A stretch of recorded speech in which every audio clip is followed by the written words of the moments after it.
دیکھتے تھے کہ حضرت حذیفہ آئے یا نہیں آئے. اگر حضرت حذیفہ اس جنازے میں تشریف لاتے تھے تو پتہ چل جاتا تھا کہ یہ مومن کا، ایک صحابی کا جنازہ ہے. اگر حضرت حذیفہ اس میت میں نہیں آئے تو سمجھ لیا جاتا تھا کہ مرنے والا منافق ہے. ہم کیسے پہچانیں کس کے اوپر اعتماد کریں اور کس کے اوپر بھروسہ کریں؟ نہیں ہوگا. لیکن پتہ کرنے کی ضرورت بھی نہیں ہے، کیونکہ اللہ کے رسول صلی اللہ علیہ وسلم نے اگر یہ بات عام کر دی ہوتی تو سب ایک دوسرے کے بارے میں پتہ لگاتے، لیکن اس کو تو چھپانے کا حکم. ایک دن حضرت عمر فاروق رضی اللہ تعالیٰ عنہ حضرت حنظلہ کو ملتے ہیں، حضرت حنظلہ سے سلام کرتے ہیں اور ان کو اپنے گھر لاتے ہیں. کون ہو؟ حضرت عمر. وہی عمر جو دوسروں کی اصلاح کے لیے ہر وقت کوڑا نکالا کرتے تھے. طائف کے دو آدمی مسجد نبوی میں زور زور سے گفتگو کر رہے ہیں، تم نے کتنا مال بیچا؟ میں نے اتنا بیچا. تم نے اتنا بیچا، مجھے اتنی پروفٹ ہوئی، تمہیں اتنی ہوئی. حضرت عمر فاروق نے ان دونوں آدمیوں کو مسجد کے اندر دیکھا، باہر نکلے، ایک چھوٹی سی کنکری اٹھائی، ان کی طرف پھینکا. ان لوگوں نے پیچھے مڑ کے دیکھا. حضرت عمر فاروق نے کہا انگلی کے اشارے سے باہر آؤ، زبان سے نہیں. اگر زبان سے بولیں گے تو بولنا پڑے گا، اور مسجد کے اندر ناجائز جملے بولنا یا اپنی طرف سے کوئی بات بولنا بھی جائز نہیں ہے. حضرت عمر نے کنکری پھینکی ان کی طرف. انہوں نے پیچھے مڑ کے دیکھا، انگلی کے اشارے سے کہا ادھر آؤ. جب وہ اٹھنے لگے تو فرمایا یعنی جو کنکری وہاں پڑی ہوئی اس کو بھی اٹھا کر لاؤ. انہوں نے کنکری اٹھا کر حضرت عمر کو دی. حضرت عمر نے وہ کنکری باہر پھینکی. حضرت عمر نے کوڑا نکالا. فرمایا کہاں کے رہنے والے ہو؟ کہا طائف سے آیا ہوں. کیا کر رہے تھے؟ کہا کہ یہاں طائف کا مال یہاں لا کے بیچتا ہوں، یہاں سے مال لے جا کر طائف میں بیچتا ہوں، تجارت کرتا ہوں، بزنس کرتا ہوں. فرمایا اللہ کی قسم اگر تم پردیسی نہ ہوتے، اللہ کی قسم اگر طائف کے نہ ہوتے تو اس کوڑے سے میں تمہاری کھال ادھیڑ دیتا. محمد رسول اللہ کی اس مسجد میں زور سے گفتگو نہیں کی جائے گی. یہ مسجدیں اللہ کی عبادت کے لیے بنائی گئی ہیں، اپنی ذات کے لیے، کاروبار کے لیے، اور کاروبار کے حساب و کتاب کے لیے نہیں بنائی گئی ہیں. اسی لیے تو منع کیا گیا ہے. کسی کی بکری کھو گئی، اعلان ہو رہا صاحب فلاں صاحب کی بکری کھو گئی، کسی کو ملے تو وہ فلاں کو پہنچا دے. کسی کی کوئی چیز کھو گئی تو مسجد سے اعلان ہوتا فلاں چیز کھو گئی ہے فلاں کی، اگر ملے تو وہاں تک پہنچا دے. اللہ کے نبی صلی اللہ علیہ وسلم کی سخت وعید ہے اور حکم ہے، اگر کوئی کہے کہ فلاں چیز کسی کی کھو گئی، اگر کسی کو ملے تو وہاں پہنچا دے، تو اس کے جواب میں سننے والے کو یہ کہنا چاہیے اللہ کرے تجھے تیری چیز نہ ملے، اللہ کرے تجھے تیری چیز واپس نہ ملے. لیجئے بد دعا دینے کا اور حکم ہے. مولوی جرجیز پتہ نہیں کہاں کہاں سے لاتا یہ ساری باتیں. ہم کہہ رہے ہیں نبی کا حکم ہے یہ. آپ اعلان کریں گے مسجد سے، اور اللہ کے رسول یہ کہہ رہے ہیں کہ اگر اعلان تمہارے کانوں میں جائے تو کہو اللہ کرے کہ نہ ملے تجھے کوئی چیز جو تیری کھو گئی ہے، تجھے نہ ملے. مسجدیں اس لیے نہیں ہوتی ہیں. وہ عمر جو لوگوں کی اصلاح کیا کرتے تھے، وہ عمر جو خود لوگوں کی اصلاح کے لیے کوڑا اپنے ہاتھ میں لیے پھرتے تھے، اور کسی کو غلطی کرتے ہوئے دیکھتے تھے تو اس کو کوڑے سے مارتے تھے. وہ حضرت عمر جس نے ایک آدمی کو دیکھا کہ اس کا پیجامہ یا اس کی لنگی ٹخنے سے نیچے ہے تو بلایا ادھر آؤ. کہا کیا بات؟ احائز انتا. مولوی جرجیز کو بیہودہ کہہ سکتے ہو لیکن حضرت عمر کے اوپر کون سا فتویٰ لگاؤ گے؟ مولوی جرجیز کو اپنی زبان میں کوئی بھی برا جملہ بول سکتے ہو لیکن حضرت عمر فاروق کے بارے میں کیا رائے ہے؟ حضرت عمر نے کہا کیا تجھے پیریڈ آ رہا ہے؟ کیا تجھے مہینہ آتا ہے؟ کہا امیر المومنین مجھ سے کہہ رہے ہیں؟ کہا ہاں. کہا حضرت عمر نے تم سے کہہ رہا ہوں، کیا تمہیں مہینہ آ رہا ہے؟ اس نے کہا یحیز الرجل، عربی کے الفاظ پر غور کرو، حل یحیز الرجل، امیر المومنین کیا مرد کو بھی مہینہ آتا ہے؟ کیا مرد کو بھی پیریڈ آتا ہے؟ تو حضرت عمر نے کہا کیا مرد بھی ٹخنے سے نیچے پائجامہ پہنتا ہے؟ کیا مرد بھی ٹخنے سے نیچے کپڑا پہنتا ہے؟ یعنی کپڑا ٹخنے سے نیچے پہننے کا حکم عورتوں کو دیا ہے، مردوں کو نہیں. جب تو کپڑا پہننے میں عورتوں والا کام کر سکتا ہے تو مہینہ بھی تجھے آ سکتا ہے. نہیں ہے، بتاؤ میں ان کو سزا دوں گا مدینے کے کن کن منافقوں کا نام ہے، آج ہی ان کو کوڑے مار. دوسروں کی فکر نہیں ہے. حضرت عمر کو اپنی فکر ہے کہ میرا نام ہے یا نہیں ہے، میں اپنی اصلاح کروں گا، میں اپنے آپ کو منافقت سے ہٹاؤں گا. علیکم انفسکم کا مطلب یہ ہے کہ پہلے اپنے آپ کو دیکھو اور بعد میں دوسروں کی فکر کرو. ہم بیمار ہیں، پہلے اپنی بیماری کی فکر کرو، جب اٹھ جائیں چلنے پھرنے کے لائق ہوں گے تب چلیں گے اور پھریں گے. میرے بھائیو موسم ٹھیک نہیں ہے، ہم زیادہ وقت آپ کا مناسب نہیں ہے لینا.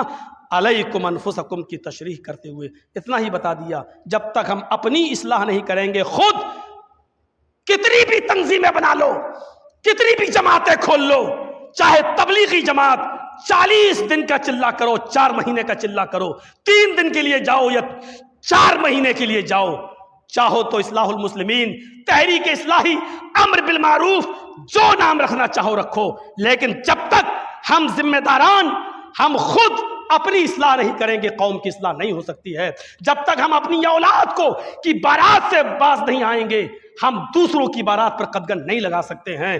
ہم جب تک خود جہیز نہیں دیں گے تب تک دوسروں کو جہیز دینے سے نہیں روک پائیں گے.